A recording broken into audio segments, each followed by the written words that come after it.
In the Arctic, the cold isn't the most dangerous thing you can face. There's another creature that can turn simply stepping outside your shelter into a life-or-death gamble that may end within minutes.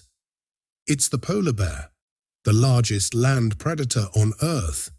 It weighs hundreds of kilograms, can run at speeds of nearly 40 kilometers per hour, and has an extraordinary sense of smell that allows it to detect the scent of food from incredible distances.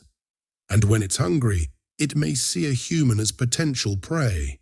For thousands of years, the Inuit have lived in this unforgiving environment. They are the indigenous people of vast regions across the Arctic in Canada, Greenland, and parts of Alaska. They had no modern rifles, no snowmobiles, no alarm systems, and no means of communication. All they had were snow shelters known as igloos, along with a few spears and simple tools they crafted with their own hands. Yet they didn't survive for just days or years. They lived alongside polar bears for thousands of years. So how did they do it? And if a polar bear came too close and an attack became inevitable, how did they respond? The reason the Inuit encountered polar bears so often is simple. They shared the same environment and relied on the same resources. Polar bears hunted seals on the sea ice, while the Inuit also depended on the sea and Arctic wildlife for food, so their paths crossed constantly. As the seasons changed and the ice melted, the bears spent more time on land, making the sight of a polar bear approaching a camp far more common than most people would imagine. But the Inuit understood one important thing. The best encounter with a polar bear is the one that never happens. Their first priority was always to know the bear was there before it knew they were. They didn't rely on luck, they relied on reading nature. They constantly checked the direction of the wind because the wind carries scent. If it was blowing from a certain direction, they knew that either their scent could reach a bear or the bear's scent could reach them. They also read footprints in the snow with remarkable precision.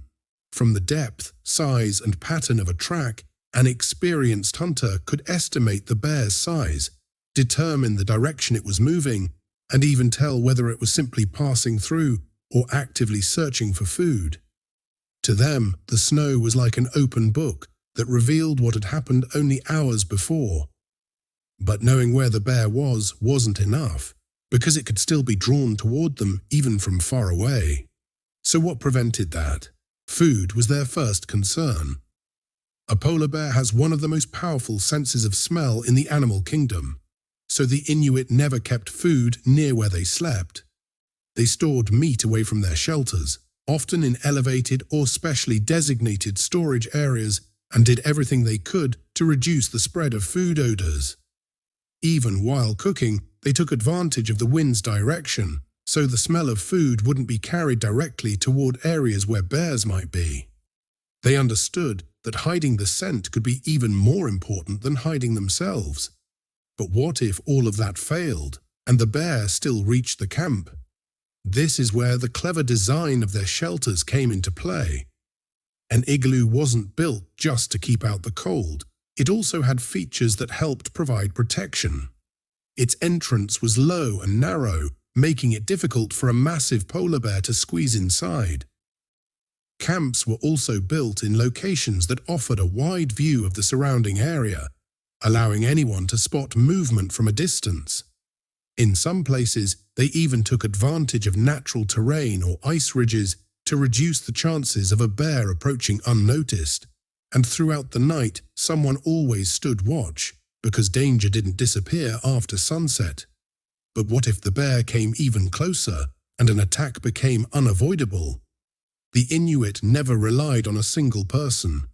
They faced danger as a group. They used long spears specially designed for confronting large animals, and their sled dogs played a vital role. The dogs weren't just transportation. They were often the first to detect an approaching bear. They barked to warn everyone and could also distract the bear buying valuable time for people to retreat or prepare. Everyone in the group worked together because facing a polar bear alone was a risk that might not end in survival.